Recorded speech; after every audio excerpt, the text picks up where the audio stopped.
अस्सलाम वालेकुम। क्या हाल है आपके? Welcome back to my channel chase your dream. 1.5 साल के बाद फिर से नेपाल से ज़िंदा होकर वापस आया हूँ मैं।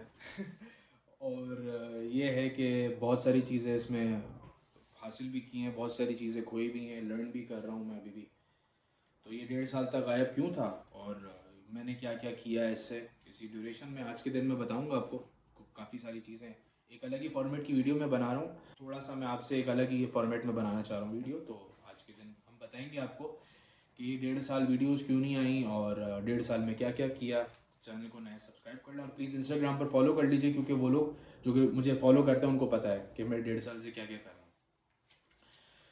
तो सबसे पहले स्टार्ट करते हैं भाई कि मैं 1.5 साल तक कहाँ गायब था। देखो, ज़िंदगी के अंदर ना बहुत सारी ऐसी अपॉर्चुनिटीज़ आती हैं, ऐसे डिसीजंस आपको लेने पड़ते हैं। जब एक आपको अपॉर्चुनिटी मिल रही है तो आप उसको ग्रैब करना चाहिए। इफ़ एक कहावत है ना कि if someone gives you lemon, lemon that makes a lemonade. तो यार ये मेरा पैशन है, वीडियोज़ बनाना, कैरियर काउंसलिंग करना, बच्चों को समझाना कि भाई कौन सी यूनिवर्सिटी अच्छी है, कहाँ जाओ, कौन सी कंट्री अच्छी है। और वो बहुत सारे बच्चे जो कि मुझसे अब भी लाइव सेशन लेते रहते हैं, मैं उनको गाइड करता रहता हूँ। हाँ, वीडियोस बनाना मैंने छोड़ दी थी, लेकिन ये है कि एक बहुत ही मिनिमम स्मॉल अमाउंट चार्ज करता हूँ मैं लाइव सेशन की। तो लोग मुझसे जो होता है वो लाइव सेशन करते रहते हैं, आधे घंटे का, 1 घंटे का, डिपेंड अपॉन क्वेश्चंस क्या क्या इन्फॉर्मेशन को चाहिए होती है। तो वो मैं कर रहा हूँ अब भी। अच्छा, मैं 1.5 साल से कहाँ गायब था? 1.5 साल मैंने कुछ लोगों के साथ काम किया है और ये है कि मैं उनके साथ हमेशा से काम करना चाहता था। और मज़ीद ये है कि उनके साथ काम करने से मेरी सीवी बहुत अच्छी तरीके से इम्प्रूव हुई। मैं एक डिस्क्लेमर देता चलूँ कि भाई मैंने कोई कंसल्टेंसी फर्म ज्वाइन नहीं करी थी, ना ही कोई मैं एजेंट बन गया था, ना ही मैं कोई सिसिलियन या फिर रशियन माफिया मैंने ज्वाइन कर लिया था। नहीं, ऐसा कोई बात नहीं है। मैं कुछ लोगों के साथ काम कर रहा था, उनके साथ मैं अभी से नहीं, बहुत टाइम से मैं चाह रहा था काम करना। मैं उनके कल्चर से, उनकी लैंग्वेज से, ख़ास तौर पर उनके लोगों से बहुत मुतासर था, उनकी हिस्ट्री से। तो मैंने कहा चलो यार, अगर ये एक अपॉर्चुनिटी मिली है तो क्या है, मैं क्यों नहीं करूँ। तो मैंने किया ज्वाइन। अच्छा, हुआ ये कि जब सारी चीज़ें स्मूथ होने लगी और बहुत सारी चीज़ें जो होती, तो फिर हुआ ये कि भाई मेरा जो था वो यूट्यूब चैनल हैक हो गया। अब यार, अब सोचो ना यार, इतनी मेहनत से आप वीडियोस बनाते हो, 200 से ऊपर आपकी वीडियोस हैं और बहुत सारी ऐसी वीडियोस जो वायरल भी हो गई हैं, और उसको देखकर बहुत सारे लोग जो होते हैं वो बाहर जाते हैं। यार, मैं जब सोने जाता था ना तो मेरी एक हैबिट थी कि मैं हमेशा व्लॉग्स देख कर सोऊँ। रशिया के व्लॉग्स कभी देख रहा हूँ, कभी मैं स्विट्ज़रलैंड के देख रहा हूँ, कभी मैं देख रहा हूँ नोमैडिक टूर के, पैसेंजर परमवीर के। ये बहुत अच्छे अच्छे यूट्यूबर्स हैं जो कि मैं आज भी उनको बहुत एडमायर करता हूँ। पंजाबी बॉर्डर के, तो मुझे आज भी याद, मैं पंजाबी बॉर्डर के व्लॉग देख रहा था और मैं देखता हूँ कि मेरे ही अपने चैनल के ऊपर जो है वो जो होता है लाइव स्ट्रीमिंग का, जो नहीं होता है, एक आ रहा होता है, लाइव आ रहा है। मैं परेशान, मैंने सबसे पहले किया तो नाम तो भाई अलग है, लेकिन लोगो सेम है और वीडियोस भी सेम है, प्लेलिस्ट भी सेम है। तो पता चला कि भाई मेरा चैनल है हो गया। मेरे लैपटॉप के अंदर मेलवेयर अटैक हुआ था। तो मुझे आज भी याद है भाई, मैंने जी टी सैन एंड्रियास जो था वो डाउनलोड कर लिया था इंटरनेट से, और उसमें वायरस था और फिर मेरे पूरे का पूरा सब कुछ खत्म हो गया। मेरी ईमेल आईडी हैक हो गई। और जब ईमेल आईडी आपकी हैक होती है ना, तो उसमें आपका एडसेंस का होता है, वो भी पैसा गया आपका, आपकी पर्सनल इन्फॉर्मेशन भी गई, बहुत सारी चीज़ें हैं। तो खैर, फिर उसको रिकवर करने में 3 महीने लग गए, एक तो बड़ी मुश्किल से जोड़ तोड़ हुई। और बात ये है कि यार, सबसे बड़ा डर मुझे वीडियोज़ का नहीं था, मुझे पैसों का डर था कि यार पैसे कोई ना निकाल ले। तो खैर, अल्लाह का शुक्र है, पैसे सुरक्षित थे और ये है कि कुछ प्रॉब्लम नहीं हुई। अब चैनल बनाने का मोटिवेशन कहाँ से आया? जब आप खुद एक स्टेज से गुजरे होते हो ना, तो होता ये है कि आपको पता होता है कि यार देखो, being a teenager, being a student मुझे क्या क्या प्रॉब्लम आती है। तो मैंने वही सारी की सारी प्रॉब्लम को नोट करी और मैंने खुद दूसरे बच्चों में देखा कि यार आज के दौर में भी लोग गाइड नहीं कर सकते स्टूडेंट्स को। तो मैंने यूट्यूब चैनल बनाया। आज भी याद है अच्छी तरीके से, मैं एक यूनिवर्सिटी का टेस्ट देकर आया और किस तरीके से मैं जलील किया मेरे अपने मामू ने। और मैं सच बोलूँगा, मुझे कोई रिग्रेट नहीं है बोलने में। नहीं, मुझे इसमें मैं छुपाना नहीं चाहूँगा, लेकिन मुझे आज भी तकलीफ़ इस बात की होती है कि मैं सिर्फ एक यूनिवर्सिटी के अंदर टेस्ट तो देकर आया था ना, मेरे उस यूनिवर्सिटी के अंदर एडमिशन हो गया था। अगर आप समझते अच्छी तरीके से कि क्या आप मेरी नहीं, मुझे अच्छा गाइड कर सकते हो, तो आप मुझसे इस तरीके से बात करते कि मेरे दिल में आती है। लेकिन देखो, सीधी सी बात है, हर बंदे को ना समझाने का एक अलग तरीका होता है, हर बंदे की अपनी पर्सनैलिटी होती है। तो मैंने सिर्फ एक एडमिशन टेस्ट ही देकर आया था एक यूनिवर्सिटी के अंदर, और मैं उसमें पढ़ना चाहता था, सच बात है, क्योंकि मुझे अच्छी तरीके से पता था कि घर के फाइनेंशियल इतने बैकग्राउंड सही नहीं है कि मैं आई बी ए, सी बी एम, जैबिस्ट, ये इतनी बड़ी बड़ी यूनिवर्सिटी लम्स इनको मैं अफोर्ड कर सकूँ। तो मैं एक ऐसी नॉर्मल यूनिवर्सिटी में टेस्ट देकर आया जहाँ पर ज़्यादातर मिडिल क्लास लोग आते हैं। उस टेस्ट देने के ऊपर मेरी क्या दुर्गत बनी थी, कितना मैं जलील हुआ था। और वो दिन आज के दिन है, मैंने सोच लिया था कि मैं अब पीछे नहीं हटूंगा। मेरे साथ जो देखो मेरे साथ हुआ वो तो एक अलग बात है, लेकिन कितने सारे इस दुनिया के अंदर शाज़ेब हैं, कितने सारे लोग हैं जो कि उनके साथ ये ऐसी चीज़ हुई है। तो यार मैंने कहा कि चलो, जब अल्लाह ताला जब एक मुझे प्लेटफॉर्म अता करेगा, एक इन्फॉर्मेशन अता करेगा, और बहुत फिर अल्लाह ने तौफीक दी, एक प्लेटफॉर्म मिला यूट्यूब का, देखता था कि मैं किस तरीके से लोग बता रहे हैं इनकम्प्लीट इन्फॉर्मेशन। यार पूरी बता दो क्या हो जाएगा, रोज़ी अल्लाह ताला के देता है तुम लोगों को, इनकम्प्लीट इन्फॉर्मेशन क्यों देना। लिंक इन बायो, पता नहीं क्या ये लिंक इन बायो, समझ में ही नहीं आती है।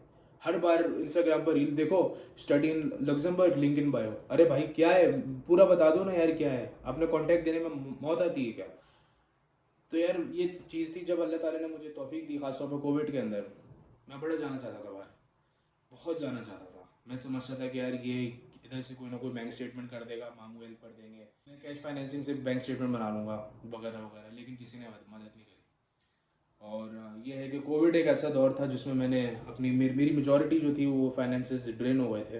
लेकिन फिर वही बात ना कि जब सफ़र आपके नसीब में लिखा होता है ना, तो वो अल्लाह के हुक्म से होता है। आप कोशिश पे कोशिश करते रहो, लेकिन सफ़र अल्लाह ताला ने अगर नहीं लिखा हुआ आपके नसीब में, तो आप के पास अगर 1 करोड़ रुपए की भी बैंक स्टेटमेंट होगी ना, तो भी आपका अमेरिका का वीज़ा रिजेक्ट होगा। मेरे इतने एसेट्स हैं, मैं पाकिस्तान वापस आऊँगा, मैं बाहर स्लिप होने नहीं जा रहा। तो मैंने ये सोचा कि यार इतने सारे शाजिब खान हैं, और मैंने स्टेप लिया, मैंने यूट्यूब चैनल बनाया। आज भी याद है कि मेरे यूट्यूब चैनल को देखने वाले सिर्फ 5 लोग थे। एक और मेरे पास एक्स्ट्रा मोबाइल था, उसमें मैंने यूट्यूब चैनल, उसमें मैंने अपना यूट्यूब चैनल चलाया, अम्मी के मोबाइल से, बाबा के मोबाइल से, मेरी अपनी छोटी बहन खौला के, और उसके बाद मेरी अपनी छोटी बहन और एक दोस्त है अलिश भाव। आज खैर उसने बड़ा मुझे इंस्पायर किया था। अब वो है कहाँ पर मुझे नहीं पता, सच बता रहा हूँ लेकिन ये है कि यार कभी भी आपको ना, देखो यार ज़िंदगी के अंदर ना, कभी भी स्ट्रेंजर की जो हेल्प होता है वो आपको ठुकराना नहीं चाहिए। और अल्लाह ताला ने खैर दिया मुझे बहुत कुछ यूट्यूब की बदौलत। एक और चीज़ तुम लोगों को बताता हूँ, मैं जब स्कूल में था ना, तो हर कोई बच्चा कॉलेज में जाना चाहता था, मैं ये कॉलेज में जाऊँगा, फजाइल डिग्री कॉलेज में, कोई कहता बहरिया, कोई कहता था मैं मेरिटोरियस में जाऊँगा वगैरह। तो मुझे आज भी याद है अच्छे तरीके से, मेरे एक क्लास के अंदर फर्स्ट आता था एक बच्चा, उसका नाम था फैज़ान। वो हमेशा कहता था, उसके उसकी इतने अच्छे मार्क्स आते थे, 90s में मार्क्स, लेकिन वो हमेशा कहता था कि यार मैं कार्डियोलॉजिस्ट बनूंगा, मैं हार्ट स्पेशलिस्ट बनूंगा, मैं ये करूंगा, स्पेशलाइजेशन करूंगा। अभी मेरे कोई कांटेक्ट में नहीं है वो लड़का, लेकिन ये है कि जब लास्ट टाइम जब स्कूल में रीयूनियन हुआ था, तो मैंने उसको देखा था कि वो यूनिवर्सिटी ऑफ कराची से बीएससी कर रहा है, नॉर्मल बीएससी जैसे नॉर्मल होता है वो। लेकिन ये है कि मैंने बीएससी करा, तो जब स्कूल में रीयूनियन हुआ तो मैंने उससे मिला, क्या कर रहे हो वगैरह, तो उसने बताया कि मैं यूनिवर्सिटी ऑफ कराची में बीएससी कर रहा हूँ। अब वो अगेन बात, उसने अपने माँ बाप की जो डायमेंशंस थी उसको समझा, उसके बाद फिर उसने ये जो डिसीजन लिया, मैं मानता हूँ उसके लिए बहुत मुश्किल था डिसीजन, क्योंकि वो हमेशा उसकी जो परसेंटेज आती थी इंटर मैट्रिक में, जो परसेंटेज आई, वो डाउट डिज़र्व करता था, वो आगा खान डिज़र्व करता था, वो स्कॉलरशिप डिज़र्व करता था, सीरियस बता रहा हूँ, वो बहुत कुछ डिज़र्व करता था, लेकिन किस्मत ने उसका साथ नहीं दिया। आई होप वो एक अच्छी पोजीशन पर हो, लेकिन मैं जब उससे मिला आज से तकरीबन 8-9 साल पहले की बात है, तो वो ये था। तो मकसद कहने का ये है कि यार इतने सारे बच्चे हैं इंक्लूडिंग मी, जिनको कोई कैरियर काउंसलिंग देने वाले नहीं था, तो मैंने ये वीडियोस बनाना स्टार्ट करी, और अल्लाह ताला ने बहुत मदद करी और उससे। और ख़ासतौर पर ये यूट्यूब चैनल ने मेरी उस वक्त मदद करी कि जब मैंने एक ऑर्गेनाइजेशन में 4 साल काम किया, और फिर उन्होंने सिर्फ और सिर्फ कहा कि आपके पास 2 महीने हैं, हम डाउन साइजिंग कर रहे हैं कोविड के आफ्टर शॉक्स, तो आप जो है बैकअप कीजिए, और हम आपको जो है 2 महीने की सैलरी देंगे, इंश्योरेंस देंगे दिसंबर तक की खत्म। तो फिर मैंने इनके साथ काम करना स्टार्ट करा। अच्छा, फिर जब ये सारा फेज़ ख़त्म हुआ तो फिर अपॉर्चुनिटी मुझे मिली मार्च के अंदर, फिर उनके साथ मैंने काम करना स्टार्ट किया, जिनके मुल्क में मैं भी हूँ। तो अभी भी मैं काम कर रहा हूँ इनके साथ, खैर, लेकिन मुझे बहुत अच्छा लगा ये डिसीजन लेते हैं। तो देखो, किस्मत सबसे बड़ी चीज़ होती है आपको कहीं से कहीं लेकर जाने के अंदर। मेरे पास 7 ऑफ़र लेटर हैं, 7 ऑफ़र लेटर, और हुआ ये कि ये ऑफ़र लेटर किसी काम की नहीं है, ये अभी भी ईमेल के अंदर सेव है, या फिर माई ऑफ़र लेटर का जो फोल्डर है जो मैंने बनाया हुआ है उसके अंदर सेव है। ये ऑफ़र लेटर किसी के काम नहीं है, सच बता रहा हूँ। अब किस्मत इंसान को कहाँ से कहाँ लेकर जाती है, या मुझसे पूछ सकते हो, सच बात है। मुझे कुछ टाइम पहले की बात है, आज से तकरीबन 2 साल हो गए, 1.5 साल, तकरीबन 1.5 साल पहले की बात है, कि एक फ़ीमेल स्टूडेंट ने मुझे कांटेक्ट किया। उसने कहा कि मैंने बीबीए किया हुआ है, और मैं अहमदाबाद में रहती हूँ, और मैं ये वगैरह। तो उसने 6 ऑफ़र लेटर लिए मेरी वीडियोस देखकर। तो उसकी सीजीपीए बड़ी अच्छी थी, और बहुत ही अच्छी स्टूडेंट है वो, और बहुत ही अच्छे बैकग्राउंड से थी वो, और उसकी फाइनेंशियली ऑब्लिगेशन भी कोई नहीं थी। लेकिन अनफॉर्चुनेटली क्या हुआ कि जब सारी चीज़ें उसको होने लगी तो हुआ ये कि अम्मी की तबीयत ख़राब हो गई। फिर उसके बाद हुआ ये कि कुछ टाइम के बाद अम्मी ने शादी करा दी उसकी। अब इतनी प्यारी स्टूडेंट, लिटरली बता रहा हूँ, और मेरी बहुत उससे अच्छी जो है वो बातचीत होती रही, और मेरी बहुत अच्छी उससे अंडरस्टैंडिंग थी, और मैं भी समझता था अच्छी तरीके से जो इस बैकग्राउंड से उसका ताल्लुक है और जिस तरीके से उसका बैकग्राउंड है वो बहुत ही कंजर्वेटिव, रिलीजियस कंजर्वेटिव। जॉब कराना तो बहुत बड़ी बात है, बाहर भेज दो तो कितनी बड़ी बात होगी। तो यार अब मेरे कोई कांटेक्ट में तो नहीं है, खैर I wish her best of luck. लेकिन ये है कि शादी थी तो शादी हो गई। वही बच्ची अगर फॉर एग्जांपल वो इटली जाती तो हो सकता है पीएचडी करके आ जाती, उसमें इतनी काबिलियत थी। लेकिन ये है कि बहुत सारी चीज़ें होती हैं, अ, बहुत सारी चीज़ें होती हैं आप सोचते नहीं हो, लेकिन बस हो जाती हैं। मैं खासतौर पर लड़कियों से कहूँगा कि देखो, तुम्हें अगर फाइनेंशियली इंडिपेंडेंट बनना है ना, तो तुम्हें सबसे पहले पढ़ना है। मैं मानता हूँ अच्छी तरीके से कि जब आप बैचलर्स करके निकलते हो तो आपकी एज जो होती है वो तकरीबन 23-24 के वक्त होती है, और उसमें रिश्तों की भरमार हो रही होती है, सीरियस बता रहा हूँ। और फिर उसके बाद यही होता है कि जब माँ बाप को नज़र आती है कि एक बेटी है जवान है तो उसकी शादी करानी चाहिए। ये शादी कराने में कोई प्रॉब्लम नहीं है, लेकिन कम से कम रजामंदी उसके भी तो पूछ लो कि वो क्या करना चाहती है।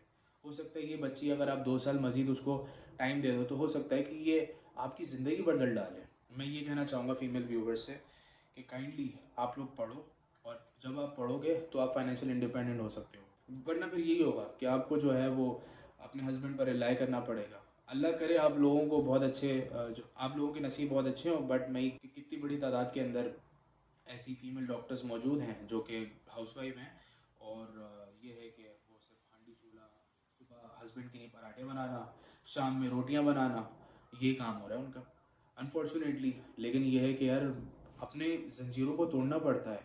मुश्किल वक्त ही आपको ट्रांसफॉर्म करता है एक अच्छा इंसान बनने में। मैं मानता हूँ अच्छी तरीके से कि जिस तरीके से हम अपने पेरेंट्स से कम्युनिकेट करते हैं, यानी कि हम मर्द और फीमेल के कन्विंस करने में एक बहुत डिफरेंट होता है। लेकिन देखो, हर चीज़ पॉसिबल है।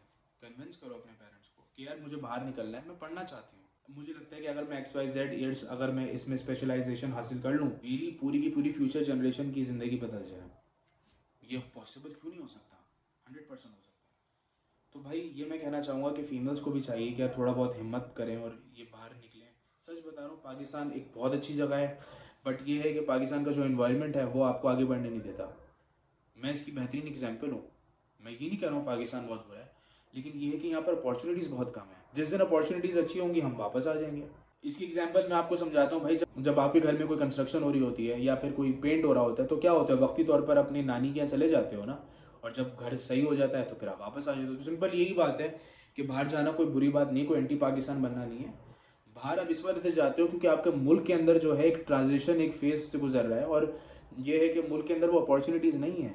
पॉलिटिकल अनरेस्ट है, इन्फ्लेशन बहुत ज़्यादा है, और उसके साथ साथ जो है, और ऑफ कोर्स क्राइम बहुत बड़ा एक रोल होता है। मैं कराची से बहुत उकता गया था रहते के साथ ही ये ट्रॉमे में कि यार पीछे से अभी 125 आएगी और मुझे पकड़ लेगी।